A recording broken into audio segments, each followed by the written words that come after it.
Hello everyone, welcome to the 10th lecture of the compiler design course. तो last lecture हमने LR0 machine को बनाना अच्छे से सीख लिया था। ठीक है, LR0 मशीन का बनाने का पूरा एम क्या था कि LR0 मशीन की सारी स्टेट्स हमारे सामने आ जाएंगी। तो उन स्टेट्स को हम देख के पहचान सकते हैं कि इसमें कन्फ्लिक्ट आ रहा है कि नहीं आ रहा है। कन्फ्लिक्ट आएगा तो LR0 नहीं है, कन्फ्लिक्ट नहीं आया किसी भी स्टेट में तो LR0 ग्रामर है।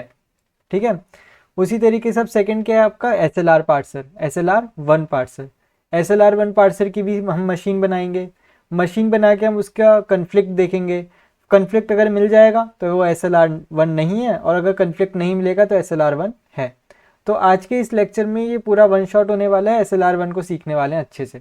ठीक है, तो अब देखो, थोड़ा सा मैं लिख देता हूँ यहाँ पे। देखो, तो अपना डिस्कशन चल रहा था बॉटम अप पार्सर पे। ठीक है, बॉटम अप पार्सर में हमने 4 पार्सर बताए थे, LR0, SLR1, LALR1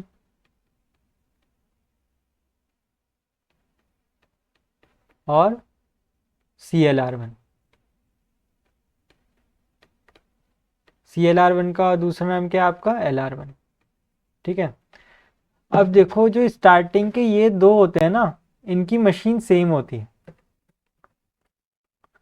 मशीन मतलब क्या, वो जो स्टेट्स हमने बनाए थे ना, ये वो जो स्टेट्स हमने बनाए थे ऐसे वाले,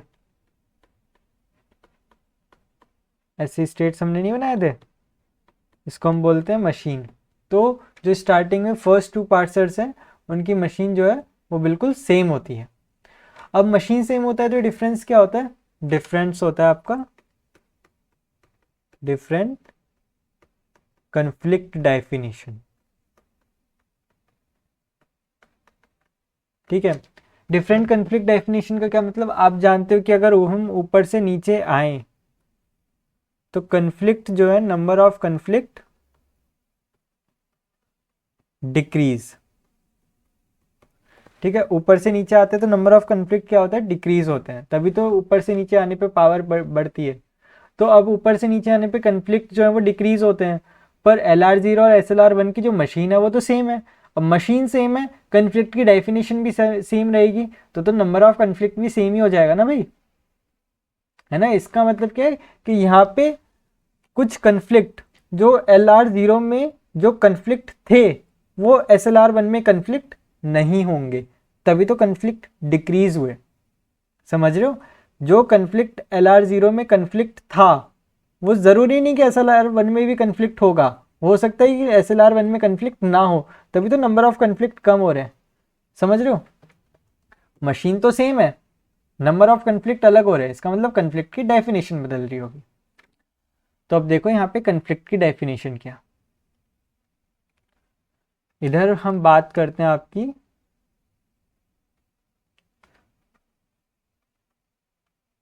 LR0 कन्फ्लिक्ट, और इधर बात करते हैं SLR1 conflict.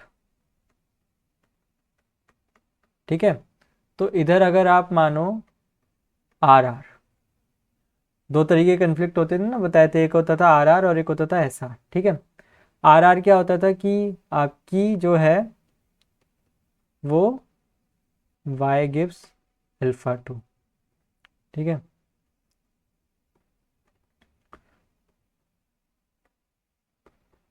Y gives terminal. ठीक है, तो ये आपका हो गया रिड्यूस्ड रिड्यूस्ड, और ये हो गया शिफ्ट रिड्यूस, सॉरी ये शिफ्ट है और ये रिड्यूस है। उसी तरीके से अब देखो यहाँ पे आपकी LR0 कन्फ्लिक्ट कब होगा, जब किसी भी एक स्टेट में ये दोनों आइटम्स आपके प्रेजेंट होंगे, तो ये भी रिड्यूस है ये भी रिड्यूस है, तो ये हो जाएगा RR कन्फ्लिक्ट। उसी तरीके से अगर सेम आइटम में ये दोनों प्रेजेंट हुए तो क्या रहेगा कि ये है तो रिड्यूस, और ये है मतलब डॉट के जस्ट बाद में आपका टर्मिनल है तो ये हो जाएगा शिफ्ट, तो ये हो जाएगा शिफ्ट रिड्यूस कन्फ्लिक्ट। अब यहाँ पे SLR1 में क्या है कि सबसे पहले तो चेक करो कि ये RR और SR प्रेजेंट है कि नहीं है। अगर ये RR और SR प्रेजेंट है तो डायरेक्टली इनको कन्फ्लिक्ट नहीं बोल सकते, तो आपको क्या चेक करना है, follow of S intersection follow of Y. ठीक है, अगर फाई हाँ SLR 1 हाँ, फाई ना SLR 1 ना।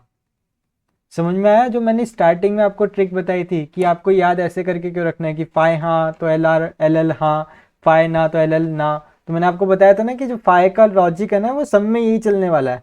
देखो यहाँ पे, अब देखो थोड़ा सा अपन, ये तो देखो फॉर्मूला आ गया, थोड़ा सा अपन लॉजिक के अंदर चलते हैं जिसके लिए हम जाने जाते हैं। ठीक है, जाने तो नहीं जाते पर अगर आप बच्चे चाहेंगे तो हम जरूर जाने जाएंगे एक दिन।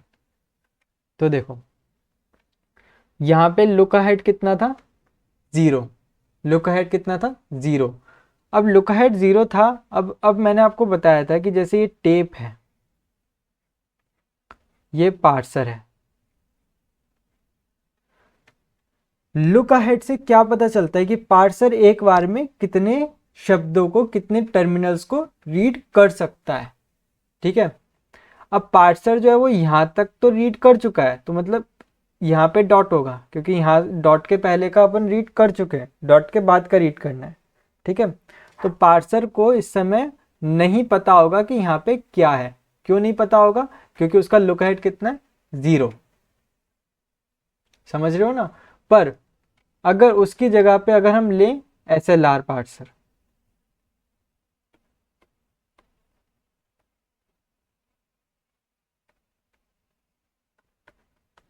ठीक है, उसकी जगह पे अगर हम ले SLR, तो SLR का लुक अहेड कहाँ पर होगा, यहाँ पर। तो मतलब इतना तो रीड कर चुका है। ठीक है, पर सॉरी SLR का डॉट कहाँ पे होगा, यहाँ पर। तो इतना तो रीड कर चुका है, पर SLR का लुक अहेड कितना है, देखो SLR का लुक अहेड है 1। इसका मतलब SLR को पता है कि यहाँ पर क्या है। ठीक है, अब देखो LR0 को तो पता ही नहीं था कि उसमें है क्या, SLR को तो पता था कि यहाँ पे मैं क्या रीड करने वाला हूँ। अब एक आदमी को पता ही नहीं है तो वो सभी चीजें, सारे तरीके के कन्फ्लिक्ट अवॉइड कर देगा। पर जब एक आदमी को पता है कि यहाँ पे क्या है, तो वो कन्फ्लिक्ट चेक करते समय जो उसको भी पता है, जो एक्स्ट्रा मटेरियल उसके पास है, एक्स्ट्रा नॉलेज उसके पास है, उस एक्स्ट्रा नॉलेज को भी यूज करे ना कन्फ्लिक्ट चेक करने के लिए। बस सेम लॉजिक है कि देखो यहाँ पर तो उसको पता नहीं था डॉट के बाद में क्या आने वाला है, क्या आने वाला है, तो उसने सारे रिड्यूस को कन्फ्लिक्ट मान लिया। सही है, पर यहाँ पर उसको पता है डॉट के बाद क्या आने वाला है, उसको डॉट के बाद एक अक्षर तक, एक लेटर तक, एक टर्मिनल तक पता है कि क्या आने वाला है, तो उसने उस एक टर्मिनल का भी यूज कर लिया। ठीक है, यूज कैसे करा कि देखो अब डॉट है, डॉट जो है लास्ट में है, लास्ट में इसका मतलब ये पूरा का पूरा स्ट्रिंग को पार्स कर चुका है। ठीक है, अब जब ये पूरे के पूरे स्ट्रिंग को पार्स कर चुका है तो इसके बाद में क्या आएगा ये कैसे पता चलेगा कि एस के बाद में क्या है। समझ रहे हो ना? अल्फा के बाद में इस समय क्या आएगा, वही आएगा जो एस के बाद में आएगा, क्योंकि alpha is in S, alpha आ तो एस से रहा है। उसी तरीके से अल्फा 2 के बाद में क्या आएगा ये कैसे पता चलेगा, वाई के बाद में क्या आ रहा है। एस के बाद में क्या आता है, इसको क्या बोलते हैं, फॉलो ऑफ एक्स। और वाई के बाद में क्या बोलते हैं, जो आएगा उसको बोलते हैं फॉलो ऑफ वाई। इसका मतलब कि पहला आर आर है, फिर उसके बाद में एस का फॉलो और वाई के फॉलो में इंटरसेक्शन फाई है, फाई हाँ तो SLR1 हाँ, फाई ना तो SLR1 ना। लॉजिक समझ में आया कि फॉलो वॉलो हमने क्यों कंप्यूट किया, क्योंकि यहाँ पे लुक अहेड 1 है। समझ रहे हो? उसी तरीके से नीचे वाले को देख लेते हैं। नीचे वाला देखो, अब यहाँ पे डॉट के बाद में उसको एक अक्षर तक नॉलेज है। जब एक अक्षर तक नॉलेज है तो किसकी नॉलेज है उसको, फॉलो ऑफ एस की इंटरसेक्शन। डॉट के बाद में एक अक्षर तक नॉलेज है, किसकी नॉलेज है उसको, यहाँ पे टी की। तो यहाँ पे क्या आएगा, टी। समझ रहे हो? तो follow of S intersection T, phi हाँ तो SLR1 हाँ, फाई ना तो SLR1 ना। ठीक है, मोस्ट इंपॉर्टेंट थिंग है और आज के लेक्चर का जो मेन कॉन्सेप्ट है वो बस यही है। क्या है मेन कॉन्सेप्ट? कि LR0 और SLR1 की मशीन सेम होती है। जब मशीन सेम है, कन्फ्लिक्ट डिक्रीज हो रहे हैं, तो इसका मतलब कन्फ्लिक्ट की डेफिनेशन कहीं ना कहीं बदल रही होगी। LR0 से SLR1 में आते हुए कन्फ्लिक्ट जो है वो नंबर ऑफ कन्फ्लिक्ट कम हो रहे हैं। इसका मतलब जो कन्फ्लिक्ट LR0 में कन्फ्लिक्ट था वो ज़रूरी नहीं कि SLR1 में भी कन्फ्लिक्ट ही होगा। ठीक है, तो LR0 में क्या था कन्फ्लिक्ट? सारे रिड्यूस और शिफ्ट रिड्यूस को हम कन्फ्लिक्ट मान लेते थे। क्यों मान लेते? क्योंकि LR0 में लुक अहेड 0 होता है, मतलब पार्सर के पास कोई नॉलेज नहीं है, सिर्फ उसने जितना पार्ट्स कर दिया सिर्फ उसकी नॉलेज है। पर SLR1 में लुक हेड की संख्या 1 होती है। इसका मतलब उसके पास जितना रिड्यूस कर दिया उसकी तो नॉलेज है ही है, उसके पास एक और अक्षर की नॉलेज है जिसको वो अभी पॉइंट कर रहा होगा। ठीक है, तो अब देखो पॉइंट के बाद यहाँ पे किसको पॉइंट कर रहा होगा? एस के फॉलो वाले को। पॉइंट के बाद में यहाँ पे किसको पॉइंट कर रहा होगा? वाई के फॉलो वाले को। सिमिलरली यहाँ पे पॉइंट के बाद किसको फॉलो कर रहा होगा? किसको पॉइंट कर रहा होगा? एस के फॉलो को। और यहाँ पे पॉइंट के बाद किसको पॉइंट कर रहा होगा? टी को। तो सिमिलरली एस का फॉलो इंटरसेक्शन वाई का फॉलो, अगर फाई हाँ तो SLR1 हाँ, फाई ना तो SLR1 ना। सिमिलरली यहाँ पे पॉइंट के बाद क्या आएगा? एस का फॉलो, तो एस का फॉलो इंटरसेक्शन टी फाई हाँ तो SLR1 हाँ, फाई ना तो SLR1 ना। ठीक है, वही अपनी ट्रिक जो हमने फर्स्ट क्लास में पढ़ी थी। फर्स्ट क्लास मतलब जब हमने LL का स्टार्टिंग कर रहे थे तब। ठीक है, तो ये आपकी पूरी आपकी क्लास यहाँ पे ख़त्म होती है। अब नोट्स देख लेते हैं। तो SLR1 है कि नहीं है कैसे चेक करते हैं? सबसे पहले LR0 का DFA बनाते हैं। LR0 का DFA कैसे बनाते हैं ये तो मत पूछना, क्योंकि पिछली क्लास में बहुत आई थिंक 3 या 4 पूरे बढ़िया बढ़िया क्वेश्चंस मैंने सॉल्व करवाए थे। कल की क्लास को पूरा देख लेना, समझ में आ जाएगा। उसके बाद भी डाउट्स आ जाएं तो टेलीग्राम चैनल्स, कमेंट बॉक्स, सारी चीज़ें ओपन है, पूछ लेना। तो सबसे पहले LR0 का DFA डायग्राम बनाओ, फिर उसके बाद में SR और RR कन्फ्लिक्ट चेक करो SLR1 के लिए। SLR1 में कन्फ्लिक्ट की डेफिनेशन बदल जाती है। अगर आपका शिफ्ट रिड्यूस है तो Y का फॉलो इंटरसेक्शन T, अगर फाई हाँ तो SLR1 हाँ, फाई ना तो SLR1 ना। ठीक है, इसको मत देखना, कंफ्यूज हो जाओगे। तो फाई हाँ तो SLR1 हाँ, यहाँ पे भी सेम ही चीज़ लिखी है, घर जाके देखना समझ में आ जाएगा। फाई ना तो SLR1 ना। ठीक है, अगर SLR1 हाँ तो कन्फ्लिक्ट ना। ये तो लॉजिकल है ना, अगर SLR1 है तो कन्फ्लिक्ट नहीं होएगा ना। बस इतना तो आई थिंक बताने की ज़रूरत नहीं है। सिमिलरली रिड्यूस है तो x का फॉलो और y का फॉलो, यहाँ पे a भी लिख दिया भाई, x है x y, तो x का फॉलो और y का फॉलो अगर इंटरसेक्शन हाँ तो SLR हाँ, और फाई नहीं तो SLR नहीं। ठीक है, अब ये है क्वेश्चन, इसकी मशीन आप बना सकते हैं कि मैं बनाऊं? दो क्वेश्चन है अपने पास। चलो इसकी एक क्वेश्चन सॉल्व कर देता हूँ, एक क्वेश्चन घर से कर लेना। तो S यहाँ पे लिख लेता हूँ। ठीक है, ये अपने पास क्वेश्चन है। तो सबसे पहले क्या करना है, इसमें मशीन बनानी है। मशीन बना लो। मशीन की स्टार्टिंग हम कैसे करते हैं? ऑगमेंटेड ग्रामर से मशीन की स्टार्टिंग करते हैं। डॉट के बाद में ऐसे तो एस की प्रोडक्शन लिख दो।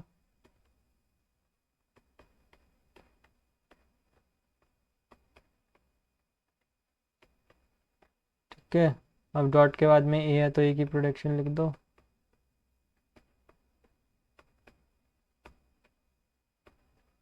ये हो गया आपकी स्टेट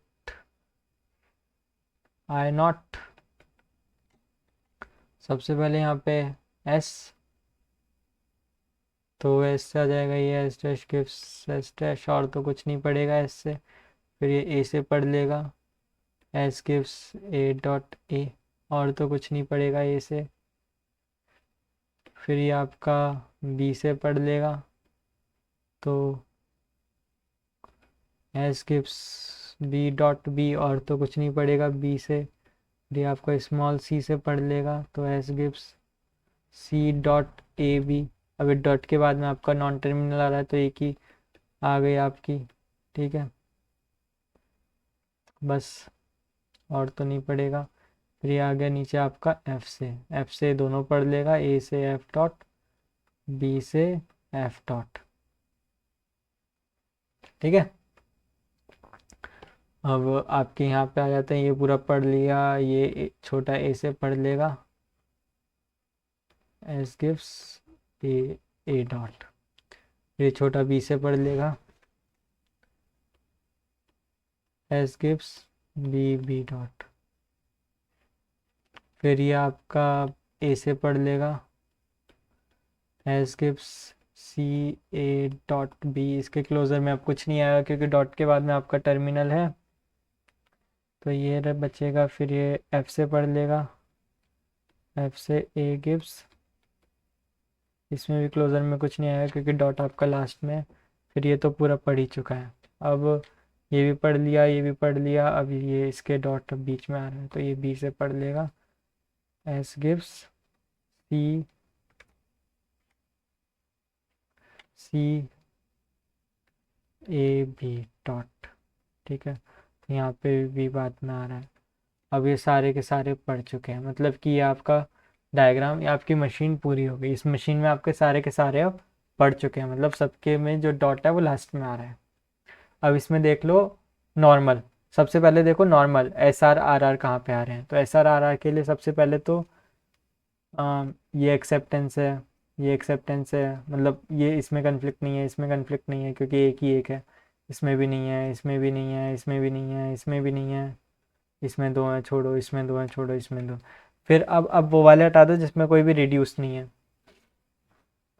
ठीक है, इसमें कोई रिड्यूस है नहीं, इसमें कोई भी रिड्यूस नहीं है, इसमें रिड्यूस है। ठीक है, इसमें कोई भी रिड्यूस नहीं, तो केवल एक ही है जिसमें आपका रिड्यूसर है। अब इसमें देखो, इसमें आर आर है कि नहीं है, तो इसमें आर आर, ये वाले भी रिड्यूस है और ये वाले भी रिड्यूस है। तो इसमें देखो आर आर कौन सा वाला, एल आर ज़ीरो वाला, एल आर ज़ीरो वाला आर आर कन्फ्लिक्ट है। ठीक है, अब एल आर ज़ीरो वाला आर आर कन्फ्लिक्ट है, तो अब एस एल आर वाला कन्फ्लिक्ट कैसे चेक करोगे, फॉलो ऑफ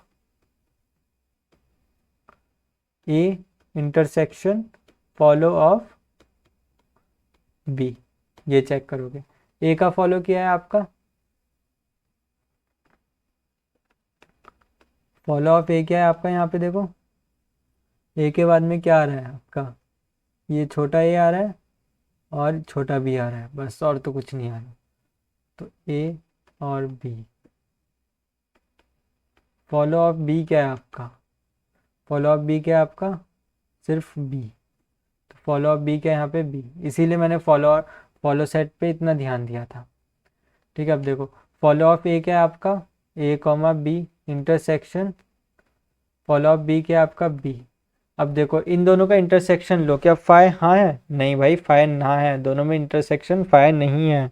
क्यों, क्योंकि इंटरसेक्शन क्या है यहाँ पे, बी, तो फाई ना, तो एस एल आर वन ना। ठीक है, तो इसमें क्या था कि एल आर ज़ीरो भी नहीं है। एल आर ज़ीरो क्यों नहीं है, क्योंकि R R conflict of L R zero present है। अब एल आर ज़ीरो भी नहीं है, फिर इसके बाद में हमने इंटरसेक्शन देखा तो इंटरसेक्शन फाई ना आया। अब फाई ना आया तो एस एल आर वन भी नहीं है, तो एस एल आर वन ना। ठीक है, अब अगर इसमें एस एल आर वन के साथ साथ अब इसमें ये भी पूछा जाए कि R R conflict of S L R one ये है कि नहीं है। अब देखो एस एल आर वन नहीं है, एस एल आर वन नहीं है, इसका मतलब कन्फ्लिक्ट है। तो ये क्या है, हाँ प्रेजेंट, कि R R conflict according to the definition of S L R one present है। आंसर एक बार चेक कर लेते हैं। ये देखो इसमें एल आर ज़ीरो भी नहीं है और इंटरसेक्शन फाई नहीं है, तो एस एल आर वन भी नहीं होगा। ठीक है, हाँ ये जो एस एल आर है ना, इसका अगर मैं आपको वर्ड का मीनिंग बता दूं तो एस एल आर वन का क्या मतलब होता है मैं यहाँ पे बता दूं। ये तो होता है लुक हेड, आप जानते ही हो लुक हेड का क्या सिग्निफिकेंस होता है, अब तक पता चल ही गया होगा कि एल आर ज़ीरो था तो उसमें सारे के सारे कोई कन्फ्लिक्ट मान लिया था क्योंकि पढ़ ही नहीं पा रहा था। यहाँ पे लुक हेड वन हो गया तो फॉलो चेक करने लगा क्योंकि उसको अब पता है कि डॉट के बाद में जो वो पढ़ने वाला है वो है क्या। फिर आर का क्या मतलब होता था, आर एम डी इन रिवर्स, ठीक है, बॉटम अप पार्सिंग है ना, तो आरएमडी इन रिवर्स फॉलो होगा। एल का क्या मतलब होता था आपका, लेफ्ट टू राइट पार्सिंग। ठीक है, एस का क्या मतलब होता था आपका, सिंपल। ठीक है, इस पार्सर को हम क्या बोलते थे, simple L R parser, simple L R parser, basically नाम था इसका, सिंपल। ठीक है, तो एस एल आर वन का मतलब भी आप समझ गए, मशीन बनाना भी आपको आ गया, पहचानना भी आ गया कि एस एल आर वन है कि नहीं है। पहचानने के लिए क्या चीज़ चाहिए होती है, कन्फ्लिक्ट, कन्फ्लिक्ट भी आपको चेक करना आ गया। बस एस एल आर वन की कहानी यहाँ पे ख़त्म। ठीक है, एक और ये क्वेश्चन है, ये क्वेश्चन आप सॉल्व कर लेना घर से, दिक्कत आए तो मुझे बता देना। ठीक है, अब एल आर ज़ीरो और एस एल आर वन में क्या, एल आर ज़ीरो आइटम्स, हाँ अब देखो, एल आर ज़ीरो और एस एल आर वन की मशीन आपकी सेम है। एल आर ज़ीरो और एस एल आर वन में आपकी मशीन सेम यूज़ होती है। मशीन सेम होगी तो मशीन में क्या होती है, स्टेट्स, स्टेट्स के अंदर क्या लिखे होते हैं, आइटम्स। ये क्या होते हैं, आइटम्स। अब अगर मशीन सेम है तो मशीन के अंदर जो आइटम्स लिखे हैं वो आइटम्स भी सेम होंगे, तो इन आइटम्स को हमारा नाम है एल आर ज़ीरो आइटम। ठीक है, तो एल आर ज़ीरो और एस एल आर वन में क्या, कौन से आइटम्स इस्तेमाल होते हैं, एल आर ज़ीरो आइटम्स, बस नाम है L R zero item. Simple to compute lookahead set using whole C F G. ठीक है, एस का क्या मतलब होता है, simple. Similarly L A L R और सी एल आर में भी जो आइटम्स होते हैं वो सेम होते हैं, पर उसकी मशीन्स थोड़ी सी अलग बनती है। कैसे बनती है वो अब आगे जब हम पढ़ेंगे तब देखेंगे। तो अभी तो बस ये देख लो कि एल आर ज़ीरो और एस एल आर वन के आइटम सेम होते हैं, जिनको हम कहते हैं एल आर ज़ीरो आइटम, और एल एल आर और सी एल आर के आइटम्स भी सेम होते हैं, जिनको हम बोल देते हैं एल आर वन आइटम्स। ठीक है, सिंपल है, एल आर ज़ीरो आइटम फिर L R one item. L R zero item किस किस पार्सर के हो गए, एल आर ज़ीरो पार्सर के, S L R one parser के। देखो सीक्वेंस से याद रखो, सबसे पहले क्या है, एल आर ज़ीरो, फिर एस एल आर वन, फिर एल आर वन, फिर C L R one. Power of the parsers नीचे आने पर बढ़ती है, नंबर ऑफ कन्फ्लिक्ट्स नीचे आने पर घटते हैं। ऊपर के दो पार्सर की मशीन जो है वो सेम बनती है, ऊपर के दो पार्सर के नंबर आइटम्स जो है वो सेम है। कौन से आइटम्स बोलते हैं उसको, एल आर ज़ीरो आइटम्स। नीचे के दो पार्सर के आइटम्स जो है वो सेम है, उनके आइटम्स को बोलते हैं एल आर वन आइटम्स। बस खत्म कहानी। ठीक है, तो यहाँ पे आपके एस एल आर की कहानी यहाँ पे आपकी ख़त्म होती है। हाँ, कल कुछ क्वेश्चंस हमने देखे थे, उन क्वेश्चंस में हमने एल आर ज़ीरो वाला पार्ट तो हमने सॉल्व कर लिया था, एस एल आर वाला पार्ट मैंने कहा था कि आज बताऊंगा, तो वो एक बार देख लेते हैं जल्दी से। लेक्चर नंबर 9 था। ठीक है, अब जैसे ये था, इसमें देखो यहाँ पे क्या है, शिफ्ट है, यहाँ पे क्या है, रिड्यूस है, मतलब एस आर कन्फ्लिक्ट है। अब ये क्या करेगा, चेक करेगा, अब यहाँ पे एस आर कन्फ्लिक्ट है तो अब चेक कर लो एस एल आर है कि नहीं है। एस एल आर में क्या चेक करेगा, यहाँ पे देखो, यहाँ पे क्या है आपका, यहाँ पे एस एल आर के लिए क्या चेक करेगा, यहाँ पे क्या है, डॉट के आगे कुछ नहीं है, तो यहाँ पे क्या आ गया, follow of S intersection, dot के बाद में क्या है यहाँ पे बी, तो follow of S intersection B. S का फॉलो क्या है यहाँ पे देखो, एस का फॉलो क्या है, कुछ भी नहीं, तो यहाँ पे क्या है, डॉलर, तो डॉलर इंटरसेक्शन बी। यहाँ पे क्या है, फाई हाँ है कि ना है, फाई हाँ है, दोनों में कुछ कॉमन है ही नहीं। अब फाई हाँ तो एस एल आर वन हाँ, तो देखो ये आ गया एस एल आर वन। ये इसको भूल जाओ, ये क्या लिखा है, बस अपना जो मैंने आपको रटवाया है ना, इस पे ध्यान दो। सिमिलरली नेक्स्ट क्वेश्चन देख लेते हैं। यहाँ पे आर आर कन्फ्लिक्ट आ रहा था, आर आर कन्फ्लिक्ट आ रहा था, तो ये एल आर ज़ीरो तो नहीं होगा। अब चेक करना है इसको एस एल आर वन है कि नहीं है, तो S L R one, S L R one में क्या है, दोनों क्या है, रेडियस रेडियस, तो हम क्या चेक करेंगे, follow of A intersection follow of B. Follow of A क्या है यहाँ पे देखो, ए का फॉलो क्या है आपका, फॉलो ऑफ ए क्या है यहाँ पे, ए के बाद में क्या है आपका, सिर्फ ए। फॉलो ऑफ बी क्या है आपका, सिर्फ ए। ये भी दोनों का फॉलो जो है वो ए है, तो यहाँ पे पुट कर दो ए इंटरसेक्शन ए। अब ए इंटरसेक्शन ए क्या फाई हाँ है, भाई बिल्कुल फाई ना है, दोनों में क्या कॉमन है, ए, तो यहाँ पे क्या है, फाई ना। अब फाई ना तो एस एल आर वन ना, तो ये देखो एस एल आर वन नहीं है। सिमिलरली यहाँ पे देख लो, यहाँ पे एस आर कन्फ्लिक्ट मिल रहा था, ठीक है, ये जो है वो रिड्यूस्ड है और ये जो है वो आपकी शिफ्ट है। तो अब चेक करो कि एस एल आर वन है कि नहीं। एस एल आर वन कैसे चेक करेंगे इसमें कि फॉलो ऑफ एस इंटरसेक्शन, यहाँ पे डॉट के बाद में क्या है ए, इसका देखो फाई हाँ है कि ना है। एस का फॉलो क्या है यहाँ पे, एस के बाद में क्या आएगा ये, तो यहाँ पे क्या पुट कर सकते हो ये, तो एस के बाद में क्या आ सकता है ए, फिर इसके बाद में एस जो है वो स्टार्टिंग सिंबल भी है तो इसके फॉलो में डॉलर भी आएगा।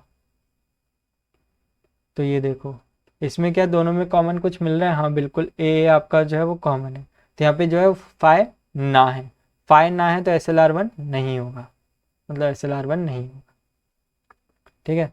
तो ये वो क्वेश्चन थे जो हम अपने कल रह गए थे, जो हमने आधे आधे छोड़े थे एल आर ज़ीरो करके, इसको हमने आज पूरा कर लिया बस।